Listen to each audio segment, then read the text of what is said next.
Bom dia, pessoal. Vamos de BTC na manhã desse domingo, 10 de setembro. Agora na Espanha, 10 horas e 49 minutos. No Brasil, 5 e 49 da manhã. Gente, vejam o que a BTC está fazendo no gráfico de 6 horas. Está desenhando o que a gente pode chamar de um verdadeiro silêncio que precede um grande esporro. Essa acumulação aqui, meio triangularizada, fatalmente vai explodir de forma ascendente. Agora eu vou pular para o gráfico semanal, já que hoje é domingo, daqui a poucas horas vai virar a VWAP semanal, de domingo para segunda. Vocês vejam que o fundo desse nosso candle semanal, cujo desenho termina em poucas horas, ficou em 25.372. O fundo da semana passada ficou em 25.333.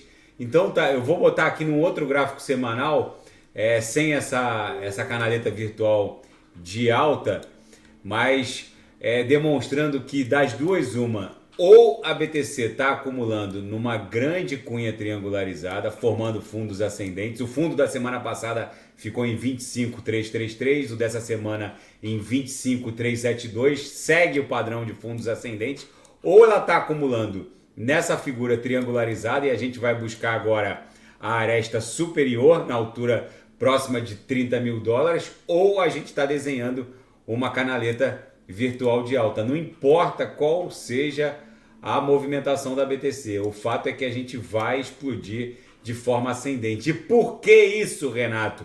Porque o DXY, que mede a força do dólar norte-americano contra uma cesta de divisas, contra euros, francos suíços, ienes japoneses, dólares australianos, está encontrando aqui uma região de extrema sobrecompra. O DXY protagonizou essa movimentação aqui no semanal, desenhou 1, 2, 3, 4, 5, 6, 7 candles compradores aqui no semanal. A BTC guarda uma relação movimentacional de inversão em relação ao DXY, enquanto o DXY subiu 7 candles compradores, a BTC desceu 1, 2, 3, 4, 5, 6, 7, 8 candles vendedores. Está na hora da BTC explodir em direção à aresta superior dessa cunha ou em direção à aresta superior da nossa canaleta virtual de alta, não importa, mas o fato é que vem uma pernada ascendente, porque o dólar norte-americano,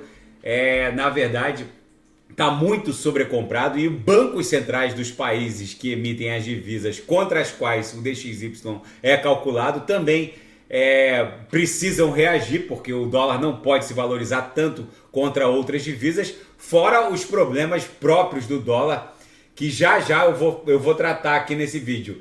Na seara fática, apenas 8 exchanges no planeta controlam 92% do volume de negociação criptográfica, mas o CZ, o CEO e fundador da Binance, reportou que nunca houve tanto autocustódia e negociação em DeFi como tem acontecido nos últimos 6 meses.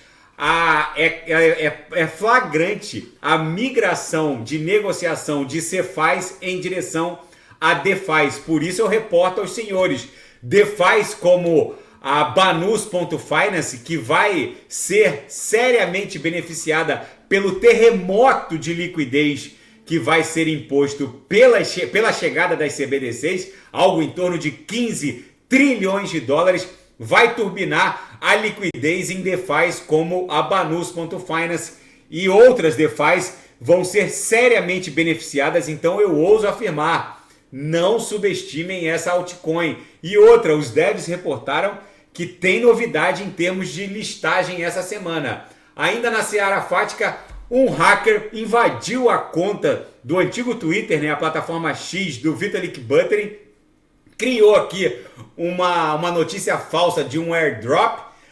Todos os incautos e vítimas acabaram conectando as suas carteiras a essa plataforma da Web3 phishing, falsa, e acabaram tendo as respectivas carteiras drenadas. Gente, eu vou repetir aqui um procedimento de segurança para vocês. Sempre que vocês forem conectar a carteira de vocês numa plataforma Web3, Leiam sempre as instruções que o MetaMask oferta.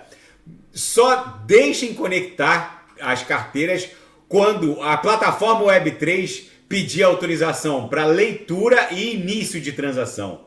Nunca conectem carteiras com plataformas que autorizem, que eventualmente peçam autorização para concluir transações, porque essas plataformas são plataformas maliciosas que vão drenar as suas carteiras. E outra, de preferência não entrem em plataformas em relação às quais vocês não sabem totalmente a origem. Enfim, até agora foram drenados $700 mil, mas o saldo aqui do Public Address do hacker não para de aumentar. A última consulta estava em $391 mil ou 240 éteres, enfim. É lamentável. E um legislador norte-americano, cripto-entusiasta, o Tom Emmer, apresentou um projeto de lei para limitar o gasto orçamentário da SEC com outras atividades estranhas à atividade fim da SEC, que é regulamentar títulos e valores mobiliários. Segundo Tom Emmer, essa lei que ele está propondo, ele apresentou esse projeto de lei, obriga a SEC a só promover gastos orçamentários da agência com a regulamentação e fiscalização de títulos e valores mobiliários. Segundo ele, não há nenhuma definição legal no sentido de que criptoativos seriam valores mobiliários, e essa lei vai proibir a SEC de gastar um centavo do contribuinte que seja com atividades estranhas à sua atividade fim, que é a fiscalização do mercado de valores mobiliários. E segundo esse legislador, os criptoativos não estariam no espectro fiscalizatório regulamentar da SEC. Na seara geopolítica e finanças internacionais, o dilema do Banco Central Europeu. O dilema que os analistas estão tratando, o dilema de 1/4 de ponto percentual, que pode vir para cima, para baixo, ou nenhum aumento ou nenhuma redução. Autoridades do Banco Central Europeu vão debater um suposto aumento ou não aumento ou eventual corte de 1 ponto de quarto percentual na taxa básica de juros na zona do euro na próxima quinta-feira. Ninguém arrisca dizer qual será a decisão do Banco Central Europeu, porque em algumas jurisdições da zona do euro a inflação ainda está pressionando, em outras já há um claro arrefecimento, então não dá para saber, não dá para pontificar para qual lado o Banco Central Europeu vai atirar dessa vez. E a pergunta que não quer calar na Flórida: quando o furacão Lee, esse gigante que se formou no Atlântico e está se dirigindo ao Caribe, vai se desviar para o norte? Gente, eu estava olhando aqui, ele claramente está indo em direção ao Caribe. Olha aqui, ó, se a gente colocar na animação, ó, ele está indo em direção ao Caribe. É um gigante com quase 1.000 quilômetros de diâmetro.